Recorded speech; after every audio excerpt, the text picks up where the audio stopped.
No, sir. Is the screen visible? No, sir. No? Yes, sir, visible, sir, but It's visible, can sir. maximize, sir. Visible. You can maximize, Huh? sir. Visible, sir. Screen is visible, sir. You can maximize Okay. it, sir. That's just- It's Yeah, visible, sir. So what are the preconditions for brainstem testing? It also has to be included in case you are asked about how do you diagnose the brain death. Then patient must have a GCS of E1, V1, M1, mechanically ventilated with apnea. Proof that the patient condition is due to irreversible structural brain damage. And 2 doctors have sufficient clinical experience to perform brainstem testing. One should be a consultant and another should be a qualified one with full registration and a minimum of 6 years after registration.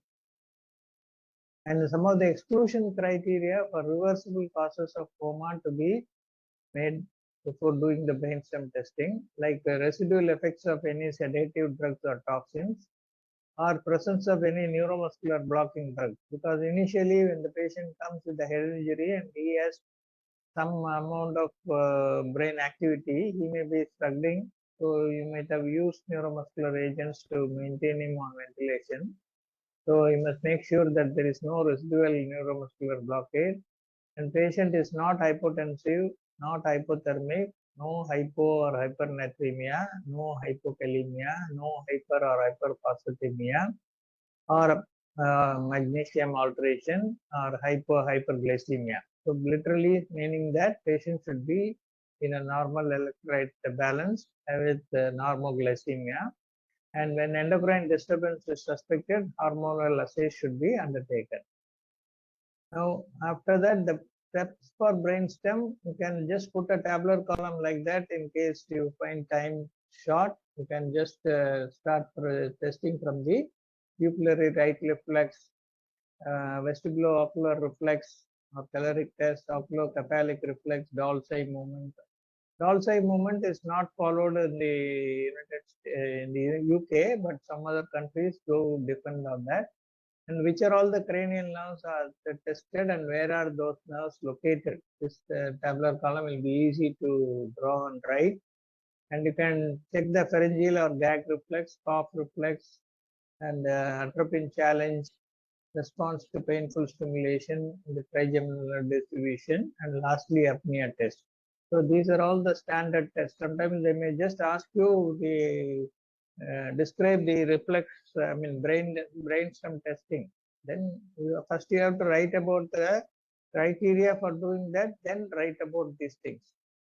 And parts of brain associated with the function, these are all the various areas. For example, the reticular formation is important for consciousness, and if it is not functioning, you will have to go into coma.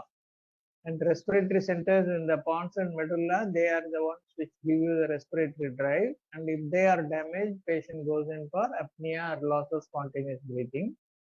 And vasomotor centers which are present in the medulla, they maintain the BP and heart rate. Then you will have a hemodynamic fluctuation if that is affected.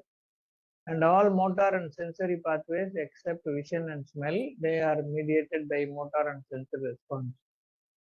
And if that is affected, you will have a bilateral paralysis and complete anesthesia. And cranial nerve nuclei, they all mediate the cranial nerve function reflexes. And their loss will be depending upon the area that they supply. And difference between brainstem death and persistent vegetative state. The main thing is in brainstem death, the brainstem is lost. Whereas here the vegetative state is more of a cortical damage, but the brainstem may be intact. So patient will be breathing, he will have a normal blood pressure, and he will have some amount in between. He may become slightly awake with cycles of eye opening and closing, even though he may not register or comprehend, and GCS may be higher compared to the brain dead patient. And spontaneous respiration continues in vegetative state. That is why people live for a long number of years, because their BP and respiration is maintained, and circulation is stable, and there is no need for life-sustaining support for them when they are vegetative. And cranial reflexes are also sometimes preserved, and recovery may occur, though it may be quite rare. Sometimes, the hypoxic damage that has happened may keep the patient alive for several years without any recovery. Whereas in brainstem death, all these functions are not there. So that is a very important differentiation that you have to do. Apnea test procedure, first thing you have to check with all the prerequisite criteria are fulfilled. If they ask you only about apnea testing and its interpretation, even then you have to mention what are all the prerequisites that have to be filled up. And then what you have to say is these patients, because they are apneic, they will be invariably on ventilator. So first step is to disconnect them from mechanical ventilation after adequate pre-oxygenation.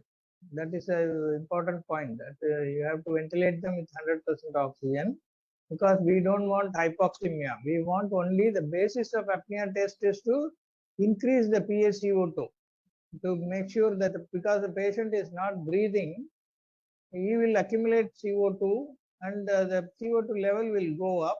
And if at all there is some residual function left in the respiratory center in the pons and medulla, they will be stimulated and patient may have an attempt. So that is the idea of doing this test, to prove that there is no spontaneous attempt present which can be induced by PaCO2 and the respiratory acidosis. So for that, what you have to do is maintain oxygenation at all the time. So place a cannula with 100% oxygen at the level of the carina through the endotracheal tube. Observe the respiratory movements for 8 minutes. If the apnea continues, make sure that there is no hypotension or cardiac arrhythmias or desaturation. If the apnea is not maintained, you have to repeat the test. If you have any suspicion that there is some respiratory attempt, then you have to start from again, ventilate and then disconnect and then give oxygen and repeat the test. If apnea is present, make sure that there is no hypotension or cardiac arrhythmias or desaturation. And then once that is happening, the aim of the test is to bring the PCO2 to 60, more than or equal to 60. And if it is there, it has reached 60 and patient is not attempting, it is a clinical diagnosis of brain death with no hypotension, no cardiac arrhythmias or desaturation. On the contrary, if the PCO2 is less than 60, with any of these things present, then you have to repeat the procedure again after 10 minutes of disconnection. And if there are any evidences of hypotension or cardiac arrhythmias, then you have to, even if the PCO2 has reached 60, still you can make a diagnosis of clinical death of brainstem death, but there should not be any respiratory attempt present in this, and less than 60, it is a confirmatory test. So that is how you interpret this apnea test, and that will these are all the few points that you have to remember with regard to brainstem death. This question is almost repeatedly asked, and an additional point or question that may be added to this, based on this, how you select the patient for organ donation. Brainstem death and organ donation is a common topic. So how do you proceed for organ donation? That is a separate question that we will discuss later on. Okay. Yes, sir. Right.